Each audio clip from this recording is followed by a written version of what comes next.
की स्थिति कैसी थी? उस समय भी उन्होंने किस दृढ़ता के साथ काम लिया और उन्होंने उस समय कहा था अंधेरा छटेगा, सूरज निकलेगा। उन्होंने देशवासियों से उस समय कहा था, उस समय उन्होंने कहा था, विरोधियों से कहा था, विपक्षी दलों से कहा था, उन्होंने कहा था तुम भाजपा से लड़ो, भारत से मत लड़ो।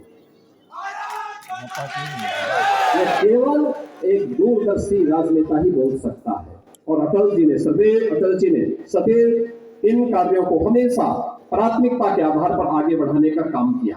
भारतीय राजनीति के ऐसे आजाद शत्रु सदैव अटल जी की स्मृति को आगे बढ़ाने का कार्य कर रही है। और आप सबसे मैं आह्वान करूंगा, अटल जी की शताब्दी महोत्सव के अवसर पर उत्तर प्रदेश सरकार ने हर कॉलेजेस में, स्कूल कॉलेजेस में तो प्रतियोगिता की ही है। हमारे विचार परिवार से जुड़े हुए एक बड़े स्थल को, राष्ट्र प्रेरणा स्थल, कल लोकार्पण करने के लिए आदरणीय प्रधानमंत्री जी लखनऊ पधार रहे हैं। यानी ये विचारधारा कहां से आगे बढ़ी है और कैसे भारत को नेतृत्व देते हुए एक नए भारत के रूप में आज हम सबको आगे बढ़ा रही है। डॉक्टर श्यामा प्रसाद मुखर्जी, पंडित दीनदयाल उपाध्याय जी और सरदार अटल बिहारी वाजपेयी जी की 65 फुट ऊंची कांस्य की प्रतिमाओं के साथ ही डिजिटल म्यूजियम के माध्यम से पूरे विचार दर्शन को आपको वहां देखने को मिलेगा। मुझे लगता है जो भी जाएगा अभिभूत होकर के आएगा। एक बड़ा मंच मिल गया है। अभी मैं कह रहा था, हम लोग बैठे थे, कुमार विश्वास जी कह रहे थे कि सभागार छोटा पड़ गया। अगली बार इससे भी बड़ा सभागार आपको राष्ट्र प्रेरणा स्थल कार्यक्रम के लिए मिल जाएगा।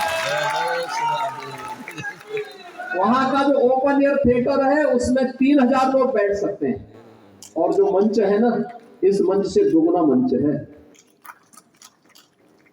और वहां पर जो मैदान दिया गया है उसमें कम से कम 2 लाख लोग एकत्र हो सकते हैं। लखनऊ का सार्वजनिक का सबसे बड़ा कार्यक्रम, 4000 बसेज और 4 व्हीलर पार्किंग की भी व्यवस्था दी गई है। एक बड़ा कार्यक्रम। यहां से हम जाएंगे मुश्किल से 5 से 7 मिनट में हम वहां पहुंच जाएंगे। कल प्रधानमंत्री जी उसे राष्ट्र को समर्पित करेंगे और हम सब के लिए एक बड़ा स्थल मिलेगा कार्यक्रम के लिए, जहां स्थान की कमी नहीं होगी। हर प्रकार के कार्यक्रम वहां पर आगे बढ़ेंगे। अटल जी को कल हम उनकी शताब्दी महोत्सव के अवसर पर प्रधानमंत्री जी के कर कमलों से, आदरणीय रक्षा मंत्री जी और अन्य गणमान्यों की उपस्थिति में यह राष्ट्र को समर्पित होगा। अटल जी के प्रति हमारी श्रद्धांजलि, विनम्र श्रद्धांजलि होगी। और अटल जी ने हम सब के लिए यही बात कही है, जो उनकी हमेशा हम सब के लिए प्रेरणा रही है कि मेरे प्रभु, मुझे इतनी ऊंचाई कभी मत देना, गैरों को गले न लगा सकूं इतनी रुखाई कभी मत देना। यह हर कार्यकर्ता के लिए, विचार परिवार के साथ साथ हर भारतीय के लिए एक नई प्रेरणा है। मैं एक बार फिर से अटल गीत संध्या के इस अवसर पर मैं आप रक्षा मंत्री जी का, आप सबका हृदय से अभिनंदन करता हूं। सरदार अटल जी की स्मृति को नमन करते हुए नम्र श्रद्धांजलि अर्पित करता हूं। धन्यवाद। जय